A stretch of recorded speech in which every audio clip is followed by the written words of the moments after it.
Hello, everyone. Welcome to PyData Global. And let me just check to make sure we're all going here. Perfect. All right. Well, as I said, welcome to PyData Global. I hope you're enjoying the conference so far. We're going to kick off another talk here in the AI ML track. If you're going to be, we'd love you to engage during the sessions. So if you want to chat with attendees, you can use the chat. Or if you have any questions for the speaker, you can use the Q&A. So with this, I'd like to introduce you to Saurabh, who is going to give a talk on navigating cloud expenses in data and AI, strategies for scientists and engineers. So take it away. Hello, everyone. Good morning, good afternoon, wherever you might be. And Arliss, thank you so much for the introduction. I am Saurabh. I work at Out of Bounds.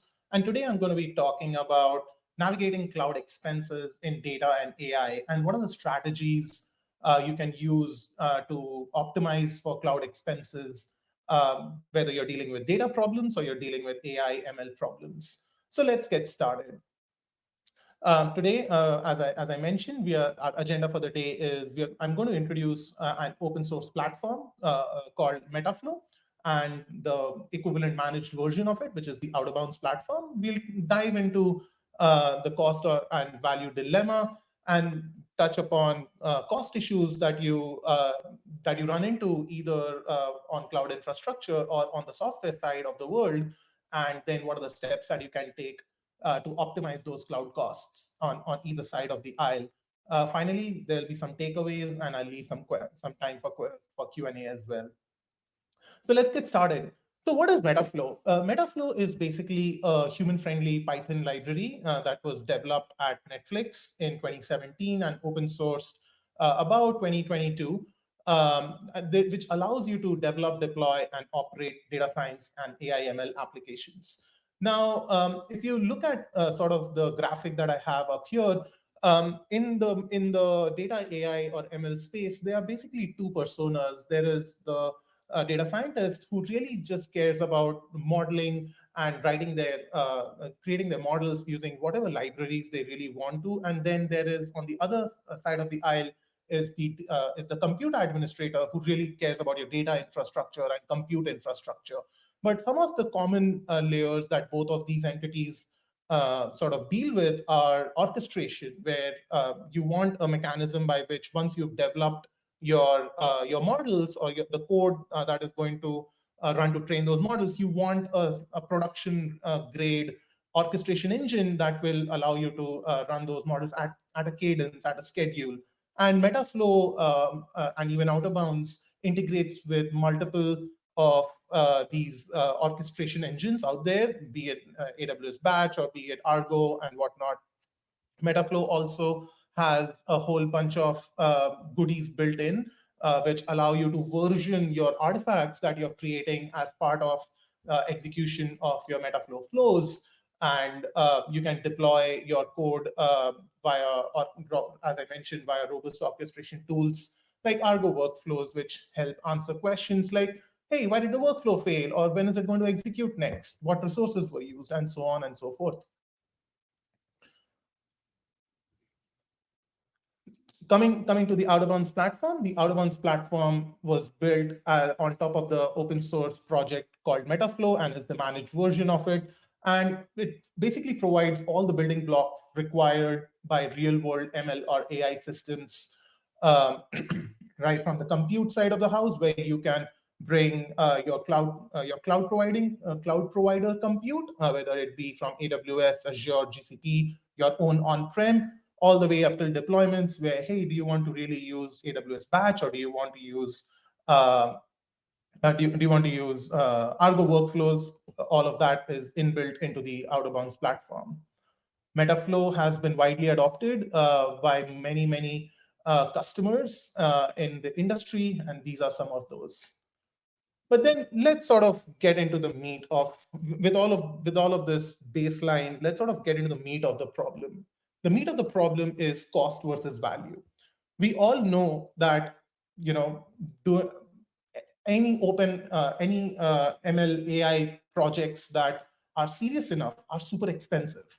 OpenAI and Microsoft want to build $100 billion target supercomputer because, hey, they just don't really like the existing compute capacity that is available out there today. Larry Ellison says, please take our money. Please take more of it. You need to take all of our money, please, at a dinner with Jensen Huang.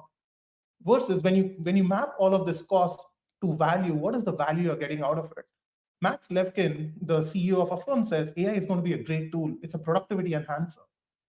And Daniela Roos, the director of MIT CSAIL, says, dig into every industry and you'll find AI changing the nature of work. But the dilemma is, do I trade up large upfront compute capex for granular OpEx?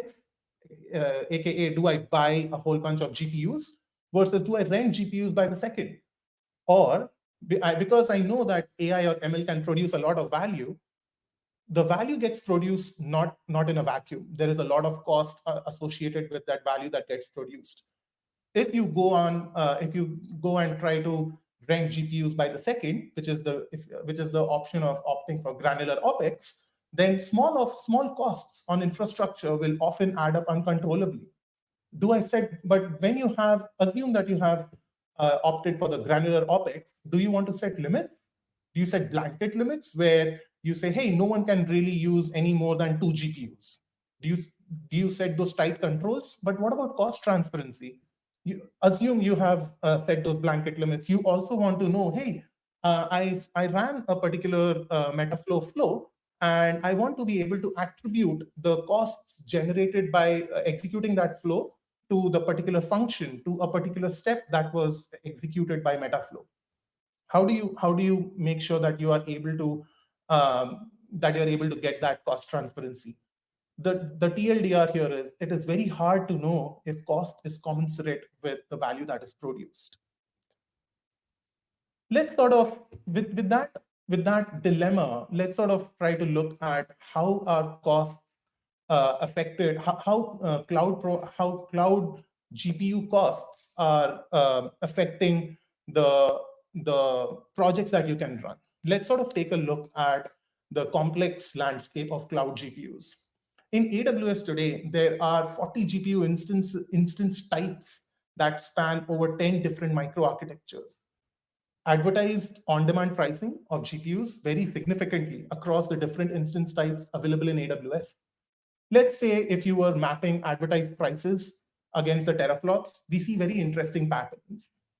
On the left-hand side of the aisle, you see G2 8x large instances that run NVIDIA Grid K520 architectures and can provide around about 1.3 teraflops of per GPU, which is about 5.2 teraflops in total on a given instance. But that has an on-demand cost of $2.60 for 4 GPUs.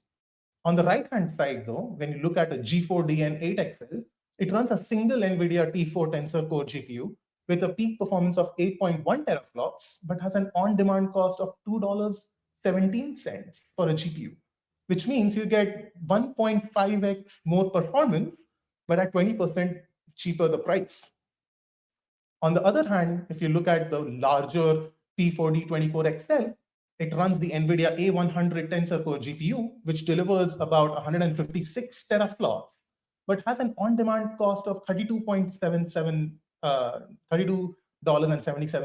for 8 GPUs. Compare that to a G2 8XL. It is 30x more performance for 12x the money. But overall, from the left-hand side all the way to the right-hand side, there is a 107 times price difference between the cheapest and the most expensive instance. The takeaway here is choose your instance type wisely.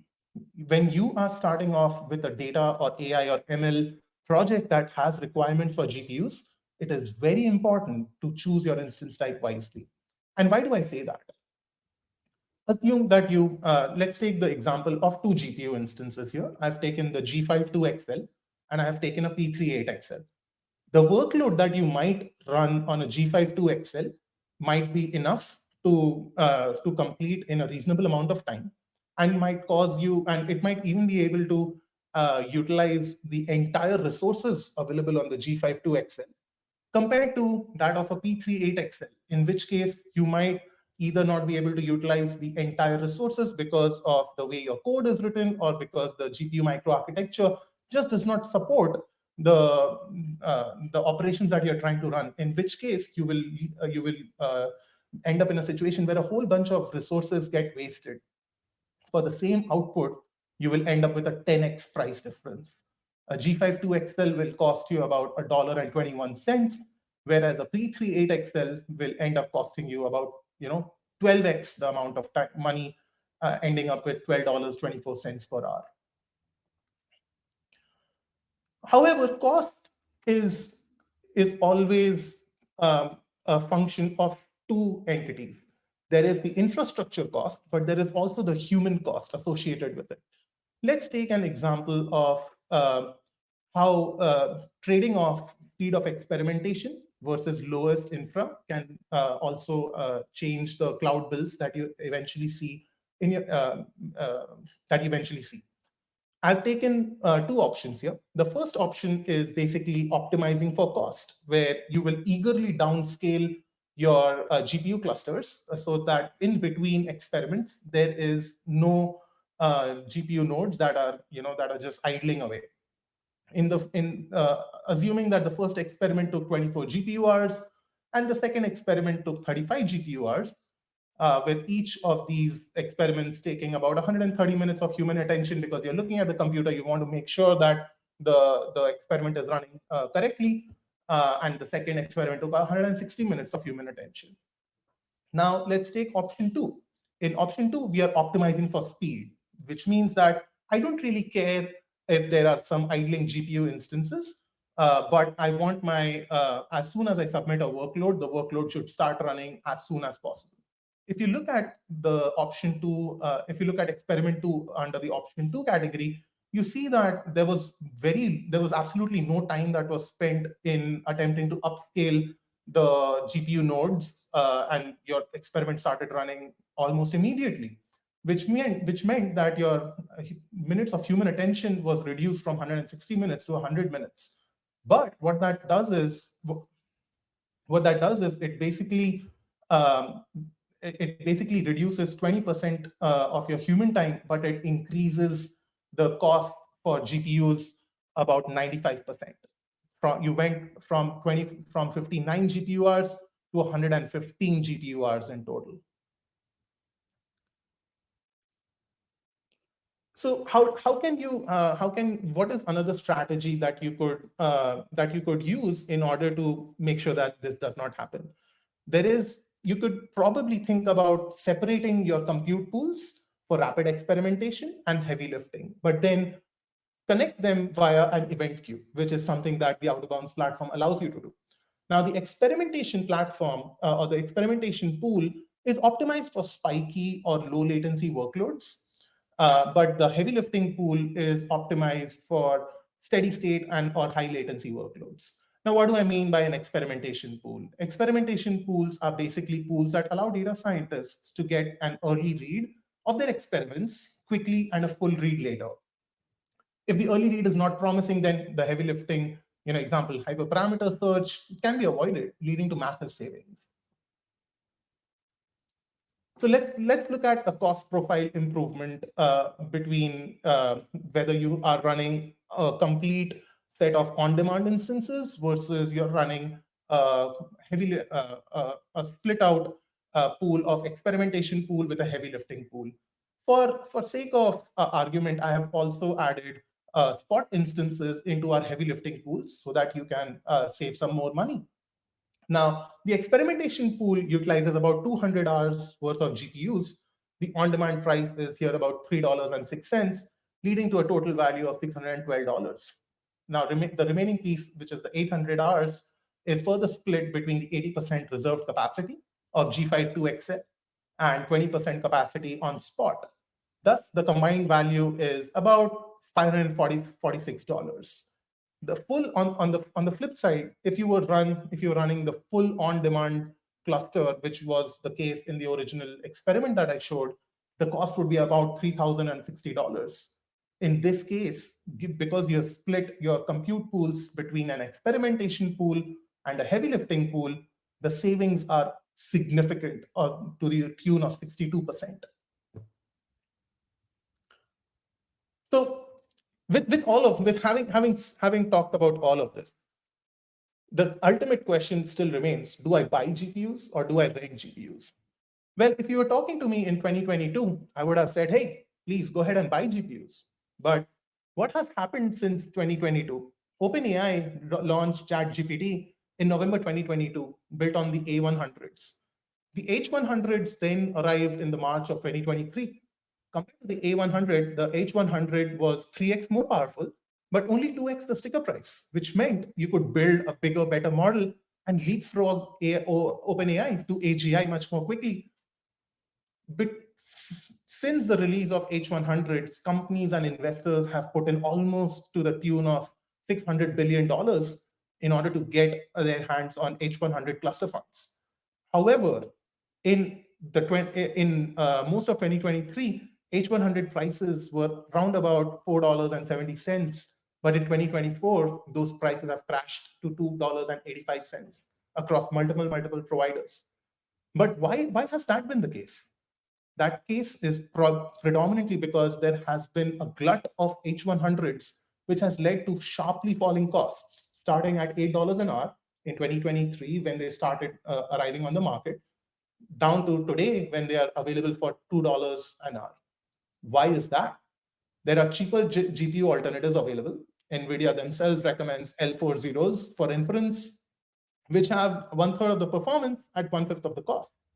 AMD's M6 MX300 and Intel's Gaudi 3 are drop-in replacements for large majority of teams. Large model creators are now preferring to build their own billion-dollar clusters, thus removing demand for cluster farms that were giving out capacity for H100s. And existing node clusters are just not big enough to train these bigger models. When you're talking at billion-dollar scale, it's probably better to book these assets at billion scale rather than incurring leasing expense. The unused capacity from the H100s, remember I said there was a whole bunch of investment that was made when the H100s arrived on the scene, and now that capacity is basically idling. So all of that capacity is now coming online from compute resellers, which is sort of being gobbled up by a lot of teams who think, hey, fine-tuning might just be a better option than building models from scratch. So that is another way of looking at which way the wind is blowing. In which case, I would definitely say rent those GPUs rather than spending multi-billion-dollar budget in order to build your own GPU clusters. So we've talked a lot about the cloud costs associated with hardware. What are the rent costs associated with GPUs, whether you should buy them, whether you should rent them, what are the strategies to use when selecting a GPU instance type, what are the costs associated with it, whether it is human cost, whether it is compute cost. But that is only one half of the puzzle. On the other half of the puzzle lies the software. So let's say your teams have adopted something like Metaflow to create your pipelines for data or AI or ML.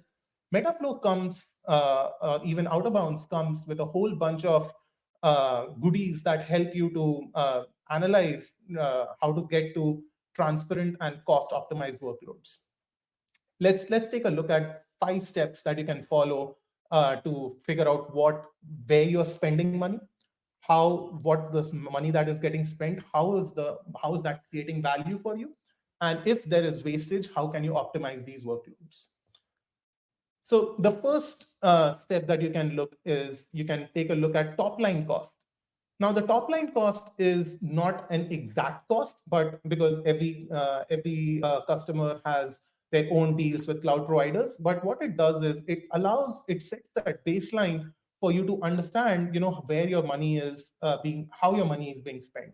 In this graphic that I have on the right hand side, you can see, there is an average spend of about $22, $23 per day, which is not too great. So there is, that there is not enough space to optimize your workloads simply on the hardware side of it. However, elastic, as much as the cloud is elastic, there is elasticity in cloud costs as well, and you could end up paying 10 to 30x more when the workloads run on systems with which have extra margins on compute. Another thing that you could probably take away from this is if your instances that are running contributing to the costs, can I run my workloads on a cheaper instance, which might pretty much do the same work for me? So let's try to figure out what are these instances that are driving the cost. The top line cost warrants further investigation, because you want to know, okay, if I'm spending $20 to $25 a day, why is there more space for optimization? But let's take a look at another day. In this day, let's say the 23rd of March, you will see that there was one instance, the P38XL, that cost $72.64. And it is entirely reasonable for you to have a knee-jerk reaction that says, hey, I really need to change this instance type, because the other instance types are not really costing me as much money. So the others are like, say, $18 or $20. Why am I spending so much money on a P38XL? If you look at that instance, you will find, hey, you're running a cloud workstation on that instance, which might mean one of your data scientists is using that instance to simply do their work or run workloads in an experimentation way, which is much more, which goes back to the experimentation pool that I was talking about earlier. So it is very, very important to understand the workload that you're running on the instance before you start optimizing for the instance mix. Now, knowing that there is one instance that is costing you a little more money than the other instances that you're running, you want to know what are these workloads that drive these instances. So most of the times in production, the cost is a factor of it's driven by recurring scheduled workloads.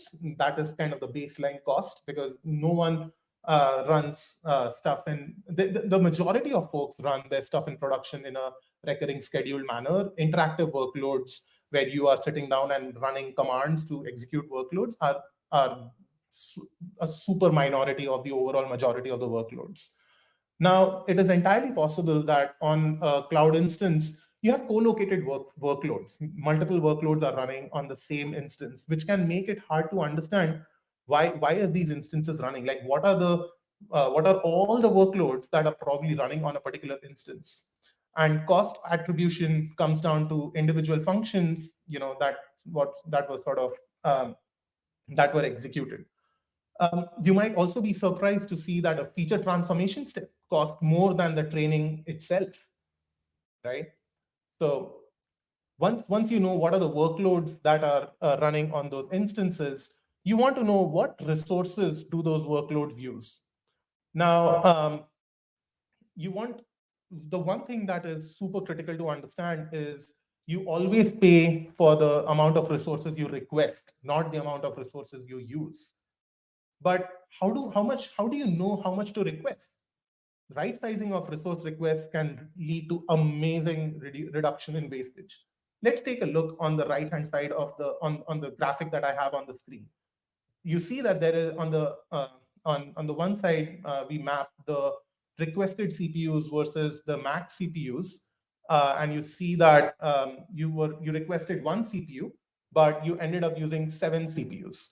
But on the other side, you see that you requested 4 gigs of memory, but you ended up using only 22.2 gigs of memory. Now, given the fact that you have already requested 4 gigs of memory, there is no, and your workload, let's say, ran for 7 minutes, there is no getting back the 2 gigs of memory that you have wasted, which could have otherwise been used for other workloads, or the CPUs that you are using could have potentially been used for other workloads that could have been scheduled otherwise.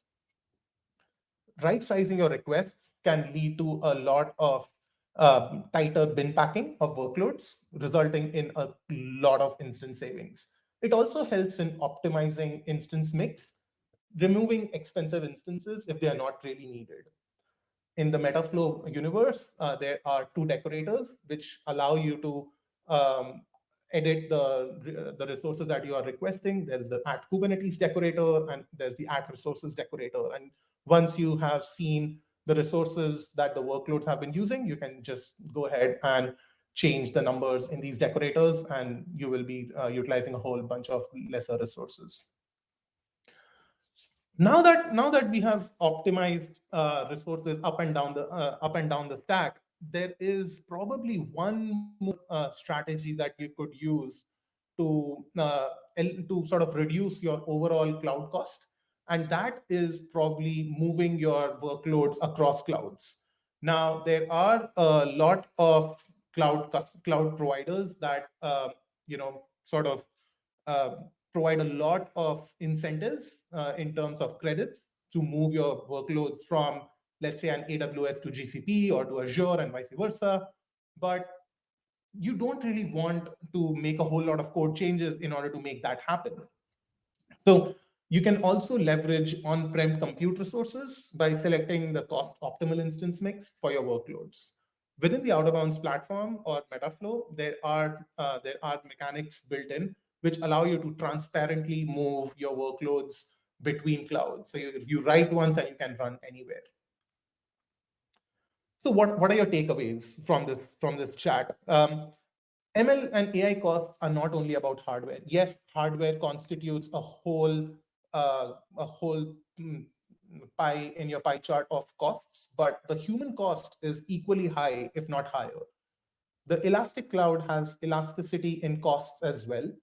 Do not optimize workloads or cloud instances prematurely. Try to understand what those workloads are and why are they running the way they are before you try to optimize for the cloud instances. A deep understanding of the workloads can help in optimizing the instance mix. It might be such that instead of running one really large instance, you end up with 2 or 3 smaller instance types, which can overall lead to cost savings. Optimizing workloads can lead to really, really large savings. As I mentioned, unused resources do not give you a discount on your cloud bill. So requesting resources that you need can be a major game changer. Cheaper instances can work equally well. Optimized workloads can lead to tighter bin packing of workloads on cheaper instances, leading to higher usage.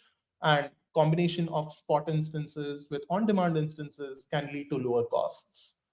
A hybrid cloud strategy, it allows you to gain negotiating power by avoiding a cloud lock-in, and also allows you to get access to diverse range of cost-effective hardware like TPUs, Trainiums, different GPU architectures and whatnot. So that was it. Thank you so much for joining, and I'll be happy to take questions if there are any. Hello there. Yes, this is Kevin here. I have 2 questions, both from Sev Leonard. The first question is, what advice do you have for coming up with the right size resource requests? And the second question is, how do you assess the benefit of running AI ML on multi-cloud given the cost of cross-cloud data access and replication? Now, unfortunately, just for time constraints, we'll have to give a very brief answer. Absolutely, and thank you for that question.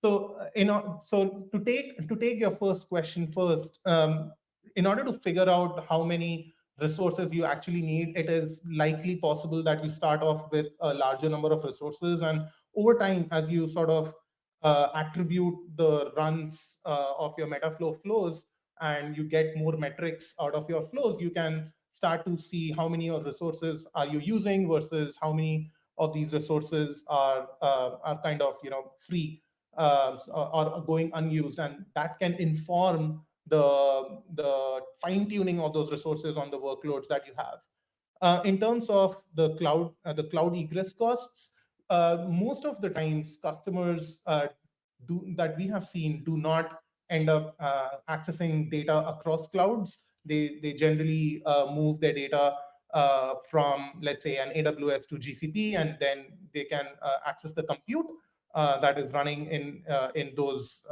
clouds. But there are many more details to that, which I'm happy to go over offline as well. Great stuff. Thank you very much for that. Unfortunately, folks, we'll have to call it a day there. We have to wrap this session up so we can hand over the room to another talk. But appreciate our speaker for giving a great talk there, and hopefully see you all on the chat and the Discord. So thank you, and thanks for the participation, folks. Now, again, as I said, we have to wrap it up, so I'll leave it there. Bye-bye.